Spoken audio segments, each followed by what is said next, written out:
sont lus en provenance directe de chez Papa Martel. Un kit TechNet qui vous est arrivé ici grâce à Alex de Shawix.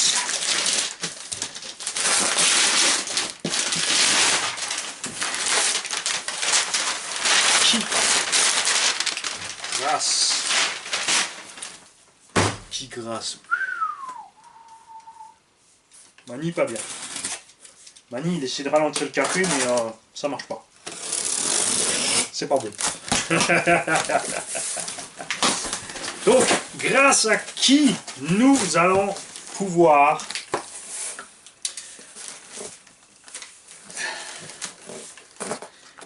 monter un kit complet en caméra, en vidéo. Pour éviter peut-être de faire une vidéo complète comme on a fait les dernières fois, on fera peut-être par étapes, c'est-à-dire qu'on fera une vidéo diff, une vidéo amorto, une vidéo train avant, une vidéo train arrière, une vidéo assemblage, je sais pas. À voir. Nous avons donc ici à bord un servo brushless SRT.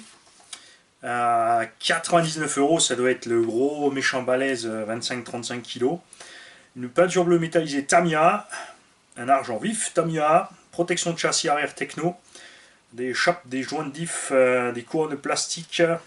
Les couronnes c'est bien, les joints de diff c'est peut-être un peu exagéré mon cher Alex, à moins que tu démontes régulièrement pour faire tes huiles selon le circuit. Le kick qui est donc un EB 48.4.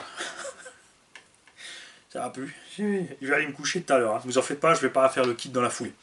C'est le 48.4, c'est donc le buggy 1/8, version 4. Accu 8100C x2 ou x1, x2, ouais, donc 2 x 2S high voltage 15,2 volts de chez Martel. Palonnier de servo Optima verrouillable. Et en cadeau, alors là je sais jamais en fait comment le prendre de la part de Sébastien. Si quand il m'envoie du savon, ça veut dire que tu t'en laves les mains ou que je vais me prendre un savon.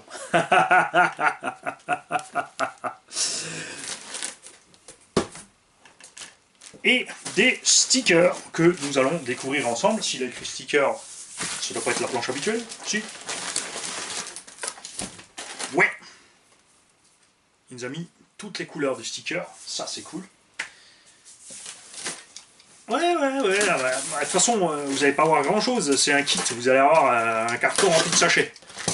Il faut bien que je fasse durer un petit peu la vidéo. Peinture bleue métallisée Tamiya qui est magnifique. L'argenté. Corne de servo sismique. Super joli aussi. Là aussi, avec les cornes de servo, méfiez-vous. Déjà, évidemment, il y a différents modèles selon le nombre de dents que vous avez. Donc, bien vérifier le descriptif du servo, savoir combien de dents il y a, et ensuite trouver le nombre de dents qui correspondent sur les cornes.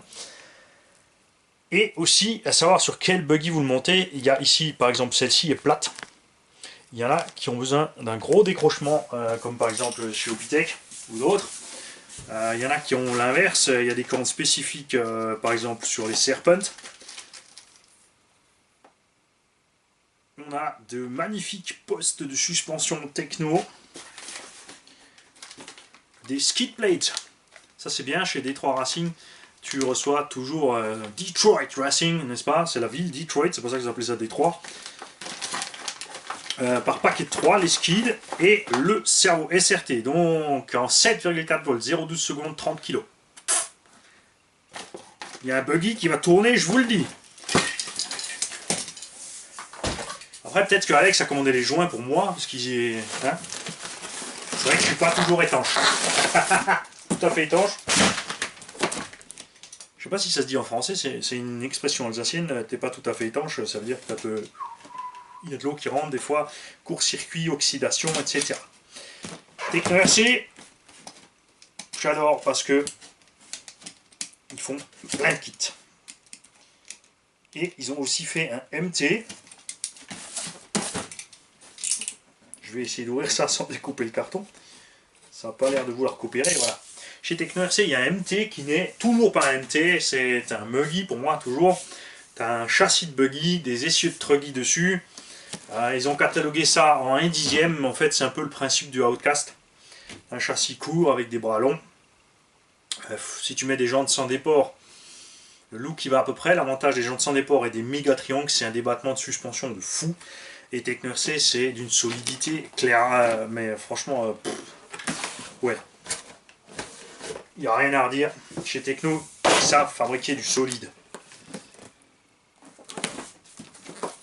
Alors, c'est rigolo, tu as une boîte qui est fermée avec un couvercle, mais la boîte en elle-même est fermée aussi. Grande particularité chez Techno, leur châssis hyper étroit, ça te donne des coques très fines.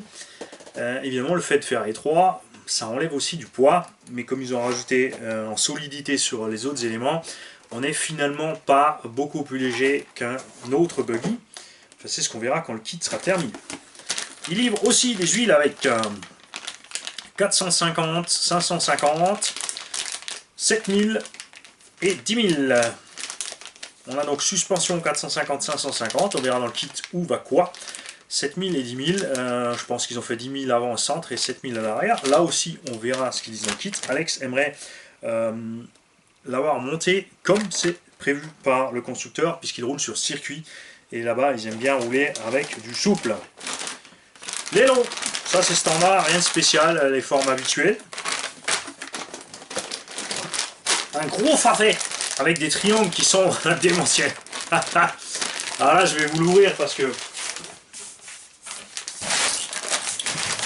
quand vous allez voir la taille du triangle,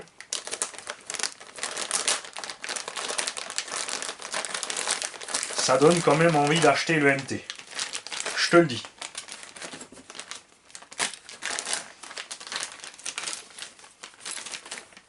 Voilà, mate-moi ce triangle de ma boule. Tiens, lumière. Les mecs, il est évidemment rempli sous le dessous. Après, c'est à la mode chez beaucoup de mettre une plaque en carbone pour renforcer, pour boucher les trous, pour empêcher le sable de rentrer dedans.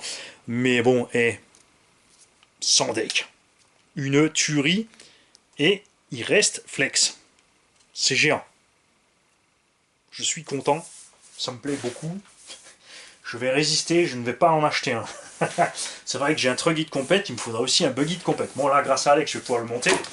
On verra donc à la fin. Et une fois que... Ouais, après, c'est toujours pareil, une fois que je l'ai eu en main, j'aime bien avoir du neuf. On passera peut-être sur un autre modèle. Hein.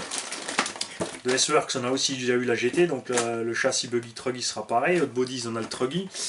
On pourrait prendre peut-être un buggy Timasso. Je sais pas, je sais pas. Et la pièce maîtresse chez Techno, le châssis. Hyper étroit. Il pèse rien. Que dalle, on dirait un châssis plastique alvéolé, tellement c'est léger. Et le reste des éléments, évidemment, bac calipo, tout ça se monte séparément. C'est intégré dans les côtés caisses. Le bac lipo, c'est aussi le côté de la bagnole, ce qui est super malin. Il n'y a rien à dire. Moi, je n'aurais pas pensé, eux ils l'ont pensé. C'est pour ça qu'ils ont une boîte qui fabrique les RC. Et moi, je fais que le SAV. C'est aussi moi qui vais peindre la carreau pour Alex. Normalement. Bon, il y a des vœux un peu spéciaux. Hein. Et je dois dire que les gens qui roulent compète m'inquiètent de plus en plus sur les choix de couleurs ou des décos de carreaux. Et là, Alex, il va me flinguer. Prochain colis qu'il va m'envoyer, c'est un truc qui va me péter à la gueule. Il va mettre une lipo dedans avec les câbles qui se touchent au moment où tu ouvres contact et badaboum, la plus manie.